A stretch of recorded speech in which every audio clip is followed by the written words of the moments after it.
Ya. Beliau katakan ada pasal provokasi. Saya sudah katakan di sebuah media, Pak Arianto jangan ulangi itu. Itu bohong. Nggak ada pasal provokasi di Polda Metro Jaya. Ini tadi barusan saya dengar lagi, ulang lagi pasal provokasi. Yang namanya pasal 310 KUHP, Anda dengerin dulu nih. 311 KUHP, Sebentar, 27A, ganti-gantian. Undang-Undang ITE 3235. Nggak ada pasal provokasi. Anda dengerin dulu ya. Oke, lanjut, Yang Pak. dilaporkan sana Nambah-nambah itu. pasal. Pelapornya itu tidak pernah mengadukan ada provokasi. Pelapornya saudara Jokowi. Anda juga diam.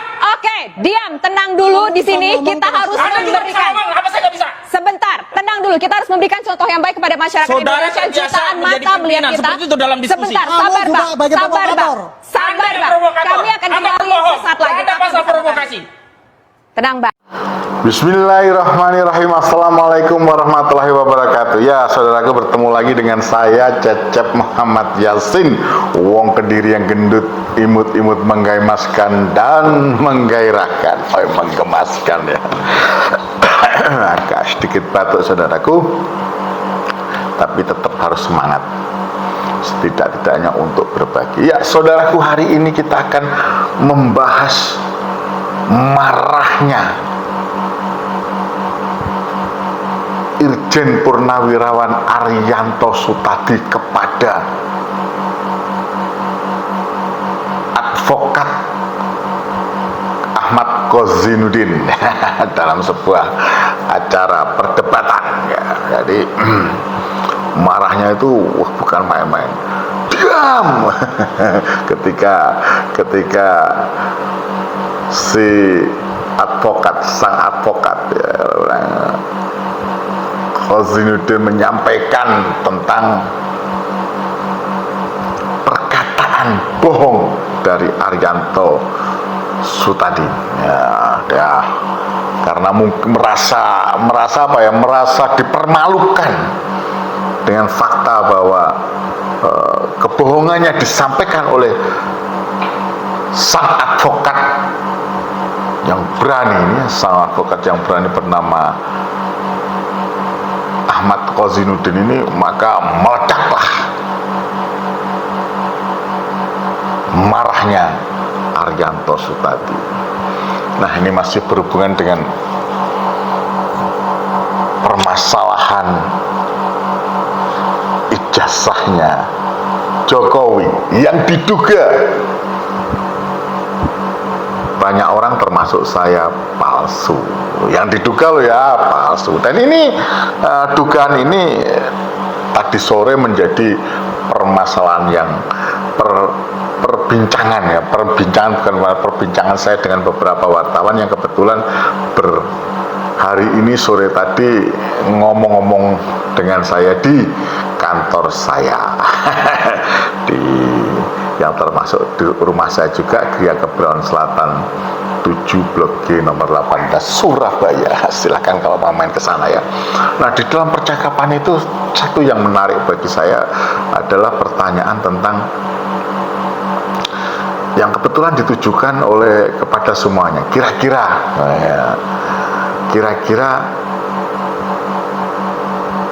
di antara kalian-kalian yang menduga ijazah Jokowi itu palsu, sebabnya apa? Dan kenapa sampai Pak Arianto Sutadi, Irjen Purnawirawan Arianto Sutadi, begitu bernafsunya membela Jokowi, dalam hal ini membela masalah ijazahnya Jokowi, padahal dia dalam kedudukannya adalah penasihat Kapolri. Nah, saudaraku, saat itu saya menjawab, beberapa orang ngomong, oh saya berdasarkan skripsinya, di mana ternyata skripsinya itu tidak ada bla bla bla bla, dan nah, saya menjawabnya dari melihat fakta. Jadi begini, saudaraku, saya sampaikan di situ dan teman-teman sepertinya akhirnya sepakat. Kenapa saya percaya bahwa diduga ijazahnya Jokowi itu palsu, saya katakan, saya percaya yang pertama adalah ketika hakim menyidangkan permasalahan ijazah Jokowi berhubungan dengan Gus Nur dan Bambang Tri, di situ tidak pernah ditunjukkan ijazah aslinya. Yang kedua, ketika ke UGM pun orang-orang datang ke UGM tidak ditunjukkan ijazah aslinya oleh UGM. Setidaknya salinan lah, di situ mungkin kan ada rangkap dua, yang satu dipegang oleh Jokowi, yang satu dipegang oleh UGM, barangkali begitu. Yang ketiga, ketika orang-orang datang ke rumahnya Jokowi di Solo, dari UGM setelah itu ke Solo, itu pun Jokowi tidak menunjukkan ijazah aslinya. Padahal kalau saat itu ditunjukkan ijazah aslinya, maka insya Allah akan clear. Nah, ini menjadi pertanyaan, kenapa Jokowi tidak berani menunjukkan ijazah aslinya. Yang keempat, Jokowi seperti yang disampaikan oleh wartawan, setelah itu menunjukkan ijazah aslinya, yang katanya asli ya, yang katanya asli miliknya, hanya kepada wartawan dengan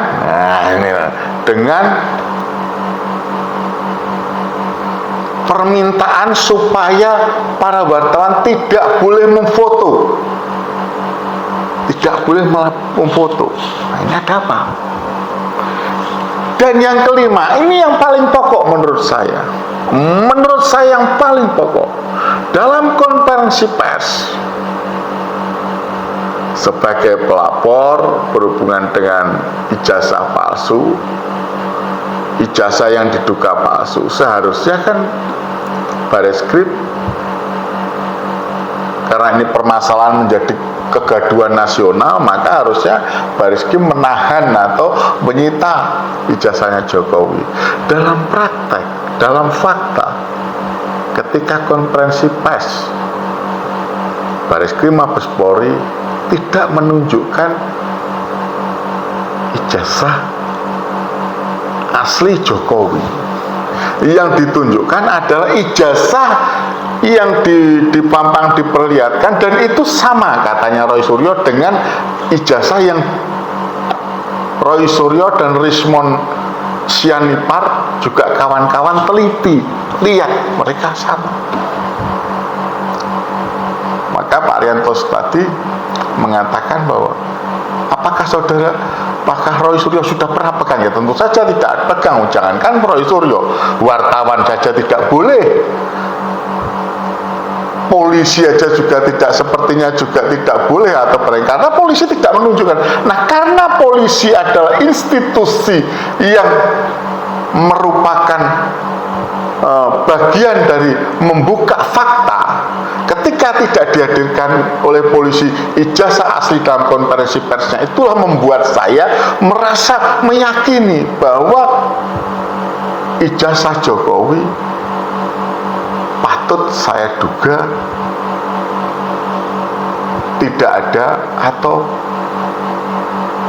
ijazah yang dihadirkan adalah patut saya duga adalah palsu dari polisi sendiri. Ketika saya sampaikan itu, orang-orang, oh iya ya Gus, iya ya Pak Joseph, oh gini ya, ya itulah yang penilaian saya. Sekarang berhubungan dengan kemarahan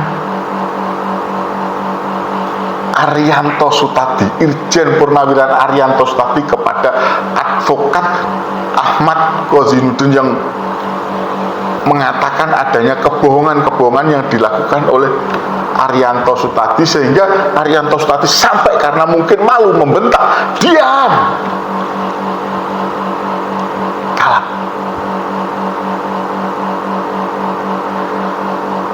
Saya menegaskan di situ bahwa dalam posisinya perkataan teriakan daripada Arianto Sutadi itu menurut saya, Pak teman-teman, bagaimana dengan kedudukan polisi? Menunjukkan adanya patut diduga polisi dalam hal ini tidak netral. Yang kedua, perkataan, bantahan daripada Arianto Sutadi, bantahan daripada Arianto Sutadi itu tidak menunjukkan bahwa yang bersangkutan dalam posisi netral. Polisi itu harus netral terhadap siapapun yang bermasalah.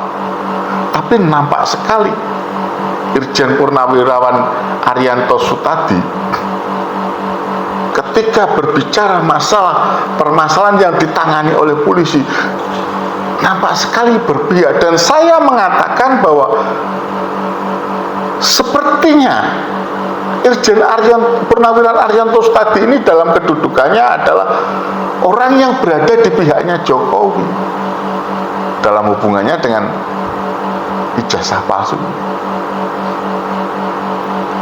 Kalau Irjen Purnawirawan Arianto Sutadi itu netral selaku ahli penasihat Kapolri, maka dia akan mengatakan, oke, kemarin polisi tidak menunjukkan asli ijazahnya Jokowi. Nanti akan saya sampaikan kepada Pak Kapolri untuk supaya polisi menunjukkan asli dari ijazahnya Jokowi. Itu yang pertama. Dan yang kedua, oke, kalau kalian merasa bahwa apa yang dilakukan oleh polisi kemarin tidak menunjukkan keterbukaan, kalian curigai bahwa itu tidak benar, maka saya akan menyarankan kepada Bapak Kapolri untuk segera dilakukan gelar perkara khusus memenuhi permintaan daripada pengacaranya Roy Suryo dan kawan-kawan. Nah, ini kalau netral. Dengan catatan kalau ternyata itu benar, kalian harus mengatakan kepada masyarakat umum, khalayak umum, bahwa apa yang disampaikan oleh Polri dalam hal ini Bareskrim Polri itu adalah benar. Dengan catatan. Atau kalian mengikuti konferensi pers setelah dilakukan gelar perkara khusus, ternyata hasilnya yang disaksikan oleh pengacaranya Roy Suryo dan kawan-kawan, juga pengacaranya Jokowi, mantan Presiden Republik Indonesia atau Presiden ke-7 Joko Widodo, disimpulkan bahwa ijazah Jokowi adalah bla bla bla bla bla bla. Itu kalau netral cukup dihadirkan. Tapi sepertinya Irjen Arianto Sutadi ini tidak begitu. Dia bersikukuh mengatakan bahwa bahkan mengatakan seolah-olah Roy Suryo, Rismon Sianipar, Dr. Tifa, Riza mohon maaf siapa itu ya, yang satu lagi itu, terus dengan pengacara-pengacaranya adalah orang-orang provokator, orang-orang yang membuat kegaduhan dengan menuduh provokator. Ini kan juga jelas berpihak. Jelas itu berpihak. Kalau orang netral tidak akan mengatakan begitu. Ayo, kalian tidak puas dengan yang kemarin. Apa sekarang yang usulan kalian semuanya?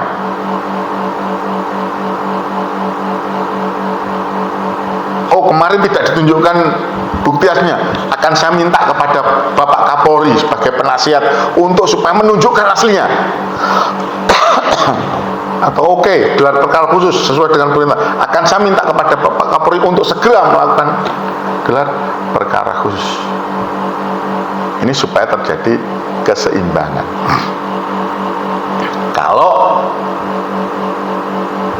Irjen Arianto Sutadi tidak berpihak. Dan akhirnya saudaraku, kembali lagi, apa yang dilakukan oleh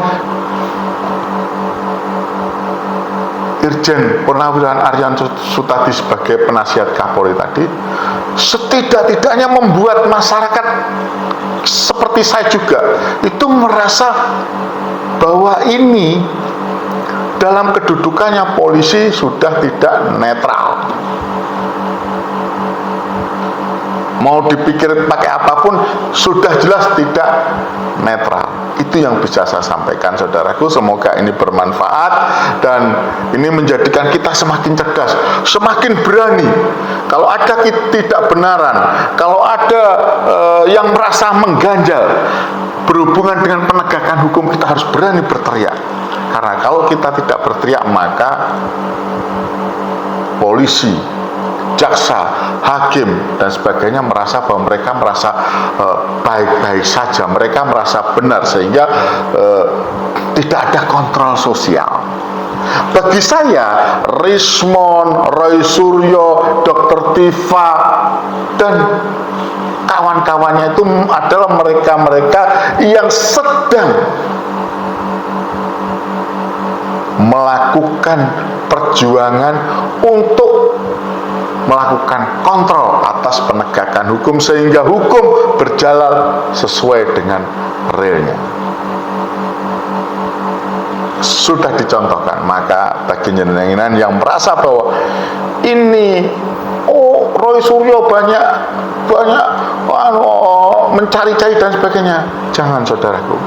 1 juta, 100 juta, 270 juta orang Indonesia, mereka lah yang berani. Kalau mereka membiarkan, maka hukum ini akan kacau balau. Mereka adalah wakil kita. Ketika DPR diam melihat fakta ini, melihat kenyataan ini, ketika semuanya diam, wakil rakyat kita diam dan orang-orang cerdik pandai diam, maka munculnya Roy Suryo dan kawan-kawan adalah harapan untuk supaya Indonesia mengedepankan hukum, menjadikan hukum sebagai panglima. Ini pernah terjadi saudaraku di zamannya Khulafaur Rasyidin, Umar bin Abdul Aziz kalau nggak salah ya. Itu ada di satu wilayah di negara itu ada gubernur yang menyampaikan kepada beliau bahwa di daerahnya itu segalanya berantakan, tidak terkendali, korupsi merajalela, kejahatan merajalela, dan beliau bingung. Lantas Umar bin Abdul Aziz sebagai Khulafaur Rasyidin saat itu menjawab surat daripada gubernur tersebut dengan mengatakan, tegakkan hukum. Tegakkan hukum, maksudnya jadikan hukum sebagai panglima untuk menjaga ketertiban dan keamanan. Kalau rakyatnya tertib, insya Allah keamanannya akan tertib. Kalau hukumnya tertib, insya Allah negara itu akan gemah ripah loh jinawi, atau rakyatnya akan sejahtera. Tidak seperti Indonesia saat ini, kaya tapi kondisi rakyatnya seperti ayam yang kelaparan di lumbung padi. Dan benerlah, setelah gubernur itu tadi melaksanakan apa perkataan daripada Khulafaur Rasyidin Umar bin Abdul Aziz, maka yang terjadi setelah itu, semua kejahatan beliau basmi dan semua penegakan hukum beliau lakukan.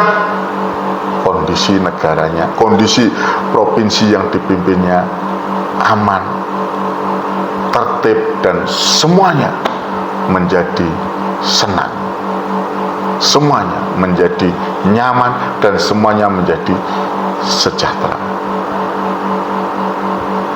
Jangan untuk jenengan yang merasa bahwa jenengan seolah-olah menyalahkan Roy Suryo, berbicara dalam hati sendiri. Apakah kalian berani seperti Roy Suryo, karena dulu sesungguhnya pahlawan-pahlawan kita, pejuang-pejuang kita ketika melawan Belanda mereka disebut ekstremis, termasuk juga Pangeran Diponegoro. Dan ini bisa saya dengarkan langsung dari cerita-cerita maupun sejarah yang menulis bahwa pejuang-pejuang kita sampai di zamannya Panglima Besar Jenderal Sudirman semuanya oleh Belanda disebut ekstremis, orang-orang pemberontak. Jadi kita harus berpikiran cerdas bahwa apa yang dilakukan oleh Roy Suryo dan kawan-kawan sungguh merupakan pembelajaran untuk supaya kita berani menyampaikan kalau kita merasa bahwa itu ada ketidakadilan. Coba bayangkan kalau hanya pada tingkatan kepala desa saja ijazah diperlihatkan, kalau ada palsu atau kalau diduga palsu dilaporkan pun, lantas kalau ada kena maka polisi akan menghukum. Ada teman saya dulu sebagai anggota DPRD ketahuan bahwa setelah 2 tahun 2 periode dia ketahuan memakai ijazah palsu, padahal saya yakin belum tentu itu ijazahnya palsu karena waktu itu memang kondisinya ketika dia kuliah itu tempat kuliahnya sedang sedang diputuskan oleh Kementerian Dikti sebagai perguruan tinggi yang dibubarkan, sehingga dia ketika dia lulus tetap diluluskan, akan tetapi ijazahnya tidak tercatat di Dikti. Dan apa yang terjadi? Atau di Kopertis ya, apa yang terjadi? Dia dilaporkan dan dihukum. Kembali lagi, semua sama di depan hukum. Tidak saya, tidak jenengan, tidak jenderal siapapun juga, tidak yang namanya Jokowi, semua sama di depan hukum. Ketika melakukan yang patut diduga kejahatan dan itu terbukti, maka harus dihukum. Dan dalam posisinya untuk melakukan penegakan hukum itu, polisi harus netral dan berjalan sesuai dengan koridor hukum. Fisabil haq fastabiqul khairat. Wassalamualaikum warahmatullahi wabarakatuh. Cecep Muhammad Yasin, Wong Kediri, menyampaikan semoga kita diberi kekuatan, diberi taufik, rahmat dan hidayah oleh Allah Subhanahu wa taala beserta keluarga dan anak keturunan kita. Amin amin ya rabbal alamin. Tetap bersama Cecep Muhammad Yasin, peduli Palestina, dan jangan takut menyuarakan kebenaran walaupun berjuta-juta orang membenci dan meminggirkan kita, karena yang paling mulia adalah penilaian dari Allah Subhanahu wa taala, bukan dari manusia.